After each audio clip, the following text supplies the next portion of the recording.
दलितों का बेटा चंद्रशेखर आजाद, दलित समाज आज भी चंद्रशेखर आजाद को सम्मान की नजरों से देखता है। चंद्रशेखर आजाद को आज भी अपना भाई, अपना बेटा हर कोई अपनी नजरों में देखता है। लेकिन चंद्रशेखर आजाद की क्या वाकई छवि खराब करने की कोशिश की जा रही है, या चंद्रशेखर आजाद पर लगाए जा रहे सभी आरोप सच्चे हैं? चंद्रशेखर आजाद पर एक एक कर डॉक्टर रोहिणी घावरी ने न जाने कितने आरोप लगाए, सोशल मीडिया के जरिए कई पोस्ट किए। कई पोस्ट में कभी चंद्रशेखर आजाद को रोता हुआ दिखाया गया, तो कभी चंद्रशेखर आजाद की मां के साथ वीडियो कॉल की तस्वीरें साझा की गई। कभी पोस्ट के जरिए कहा गया कि मैंने 50-50 हजार के न जाने कितने गिफ्ट चंद्रशेखर आजाद को दिए। कभी आरोप लगाया गया कि चंद्रशेखर आजाद ने न सिर्फ मेरे साथ बल्कि कई महिलाओं के साथ शोषण किया है। पूरा परिवार इस साजिश में मिला हुआ है। चंद्रशेखर आजाद पर कई आरोप लगाते लगाते अब डॉक्टर रोहिणी घावरी के खिलाफ ही जांच करने की आवाज तेज हो गई है। डॉक्टर रोहिणी घावरी पर ही सवालों की बौछार हो गई है। अब कहा जा रहा है कि रोहिणी घावरी की ही जांच होनी चाहिए। आखिरकार मध्य प्रदेश इंदौर की रहने वाली, एक गरीब परिवार से आने वाली डॉक्टर रोहिणी घावरी, जो खुद कहती हैं कि उन्होंने अपने दम पर, अपनी मेहनत से इस मुकाम को हासिल किया है कि विदेश में जाकर अपने ही भारत का नाम रोशन किया। आज भी उनके वो किस्से याद हैं जब विदेश में जय श्री राम के नारे लगाए गए और हर अखबारों की जो फ्रंट लाइन है उसमें डॉक्टर रोहिणी घावरी का जिक्र किया गया कि एक दलित की बेटी ने विदेश में जाकर भारत का सम्मान किया, भारत को मान सम्मान दिलाया, भारत को एक ऊंचे पायदान तक पहुंचाया एक दलित घर की बेटी ने। लेकिन क्या डॉक्टर रोहिणी घावरी जो चंद्रशेखर आजाद पर आरोप लगा रही हैं, क्या अब उनकी ही जांच बैठाई जाएगी? क्या अब उनके ही खिलाफ जांच होगी? क्या जांच का जरिया मध्य प्रदेश सरकार से मिली वो स्कॉलरशिप होगी जिसके सहारे आज डॉक्टर रोहिणी घावरी बार बार कहती हैं कि मैं स्विट्जरलैंड से बोल रही हूँ, स्विट्जरलैंड से अपनी आवाज उठा रही हूँ, अपनी आवाज उठाकर इंसाफ की मांग कर रही हूँ। अब आरोप लग रहे हैं कि मध्य प्रदेश सरकार से 1 करोड़ की स्कॉलरशिप मिली और आप स्विट्जरलैंड में जाकर आपने पीएचडी की पढ़ाई भी की, वहीं पर आप नौकरी भी कर रही, एनजीओ भी चला रही हैं। आखिरकार क्या आप अपने बलबूते पर वहां तक पहुंची हैं या किसी के सहारे वहां पर पहुंची हैं? ऐसा हम नहीं, यहाँ पर हमारे कई दर्शक जो देखने वाले हैं वो सवाल उठा रहे हैं। क्या आरोप लगाया जा रहा है डॉक्टर रोहिणी घावरी पर? सबसे पहला आरोप कि डॉक्टर रोहिणी घावरी साजिश के तहत चंद्रशेखर आजाद पर आरोप लगाकर उनके छवि को खराब करना चाहती है। सुरेश हैं, उनका कहना है। यहाँ एक और बड़ी बात कही गई है, बात है कि इनकी स्कॉलरशिप की भी जांच होनी चाहिए। ये बिल्कुल बीजेपी की एजेंट हैं, ये यहाँ पर बीएस म्यूजिक के जरिए कहा गया है। इसके अलावा यहाँ पर अखिलेश हैं जो कहते हैं ये बृजभूषण शरण सिंह न्याय की बात करता है, कितनी लड़कियों का शारीरिक शोषण कर चुका है, इसके लिए मुकदमा भी दर्ज हो। यहाँ फिर से कहा गया रोहिणी घावरी को बीजेपी से रुपया मिला है, ये बिल्कुल बीजेपी की एजेंट है। जय भीम, जय चंद्रशेखर आजाद के भी नारे लग रहे हैं। लेकिन अब ये भी सवाल यहाँ पर एक बानू है, उन्होंने उठाया है। उनका कहना है कि रोहिणी भारत आएगी भी या नहीं, या कोर्ट में वो दावा कर सकती हैं या नहीं, क्योंकि उन्हें मालूम है कि यदि चंद्रशेखर जी से कोर्ट में सामना हुआ तो जेल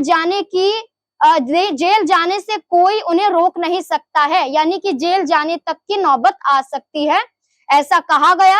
यहाँ पर ये कई और दर्शक हैं जो कहते हुए नजर आए कि रोहिणी को दलित समाज कभी माफ नहीं करेगा, झूठा आरोप लगाती हैं, ऐसा कहा गया। इसके अलावा जिंदाबाद के नारे तो लगाए गए, चंद्रशेखर आजाद का समर्थन किया गया, बीजेपी आरएसएस का एजेंट बताया गया, लेकिन साथ ही साथ सवाल खड़ा किया गया कि रोहिणी घावरी की स्कॉलरशिप की जांच होनी चाहिए। यहाँ पर कई और हैं जो यही बात कहते हुए नजर आए। उनका सीधे तौर पर यह कहना था कि उनके खिलाफ ही कार्यवाही हो, उनके खिलाफ जांच होनी चाहिए। घावरी को लेकर यह कहा गया कि बीजेपी के जरिए पैसा लेकर यह किया गया है।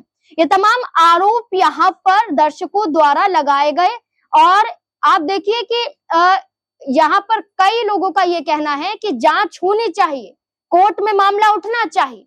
साथ ही साथ ये कहा गया कि स्कॉलरशिप की जांच होनी चाहिए। ऊपर मैंने बताया, फिर से यहाँ पर मैट फिर नाम के हैं, उनका कहना है कि इस लड़की की स्कॉलरशिप की भी जांच होनी चाहिए।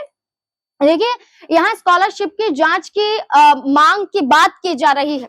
यहाँ पर कई दर्शकों का ये भी कहना है कि ये किसी और के कोटे से गई हैं, क्या किसी और का हक मारकर वो इस मुकाम तक पहुंची हैं? आखिरकार उन्हें स्कॉलरशिप किस आधार पर मिली है? तमाम तरीके से जांच होनी चाहिए।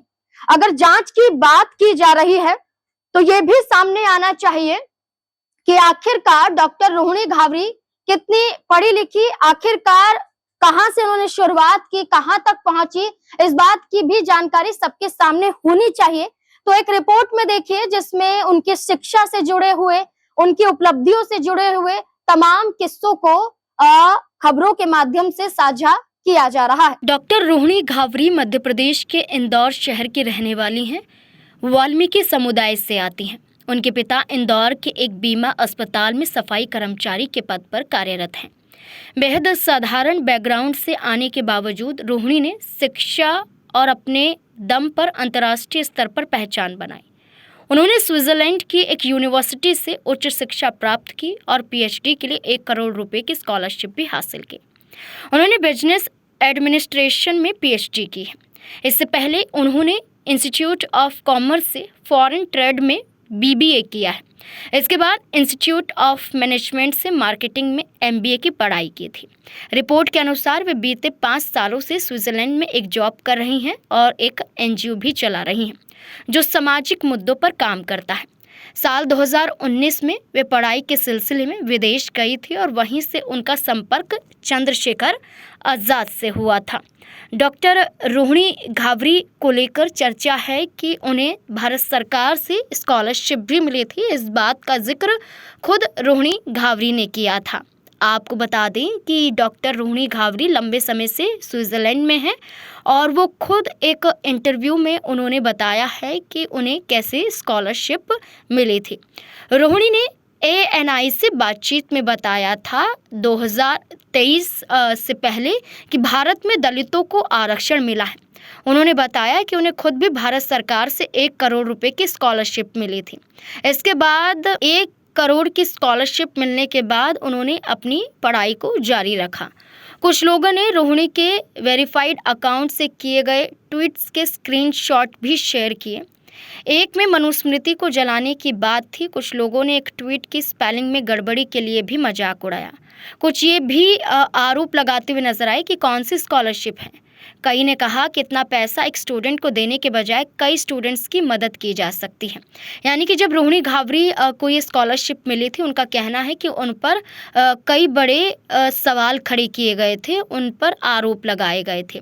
विदेश में पढ़ाई के लिए भारत सरकार से स्कॉलरशिप मिलने के बाद उनकी एक नई पहचान बनी थी और वो एक सफाई कर्मचारी की बेटी हैं। स्कॉलरशिप मिलने के बाद भी सवाल खड़े हुए, लेकिन अब तक इसकी कोई पुष्टि नहीं हो पाई है। देखिए, सवाल उठने तो लाजमी है, चाहे वो चंद्रशेखर आजाद पर उठे, चाहे वो डॉक्टर रोहिणी घावरी पर उठे। लेकिन हाल ही में राष्ट्रीय महिला आयोग में शिकायत दर्ज हो गई है। राज्य महिला आयोग के सदस्य द्वारा चंद्रशेखर आजाद की सांसदी रद्द करने की मांग भी की गई है। लेकिन इस बीच में अब प्रधानमंत्री से अपील की जाती है।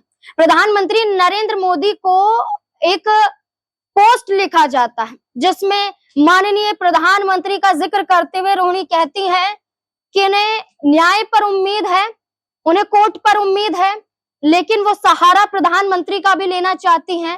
वो कहती हैं कि राष्ट्रीय महिला आयोग में शिकायत दर्ज करवाई, मैंने दिल्ली कमिश्नर को भी शिकायत सौंपी, लेकिन इस पर कोई त्वरित कार्यवाही नहीं हुई है। इस पर अभी तक कोई संज्ञान नहीं लिया गया है।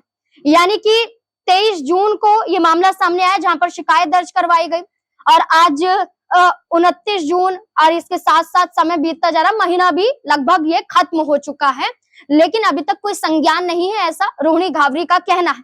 अब देखना होगा तमाम आरोपों के बीच में क्या वही फंस रही हैं। अब उनकी स्कॉलरशिप की जांच की बात की जा रही है, तो क्या जांच होगी? क्या अब चंद्रशेखर आजाद की ही नहीं बल्कि अब वो भी कटघरे में खड़ी हो चुकी हैं? क्या लगता है इस पूरे मुद्दे को लेकर? अब आपकी राय क्या है डॉक्टर रोनी घावरी की स्कॉलरशिप को लेकर, उनकी पढ़ाई लिखाई को लेकर, अब उनके आरोपों को लेकर? अपनी राय कमेंट सेक्शन में जरूर दें। देखते रहें SPN9 न्यूज। धन्यवाद।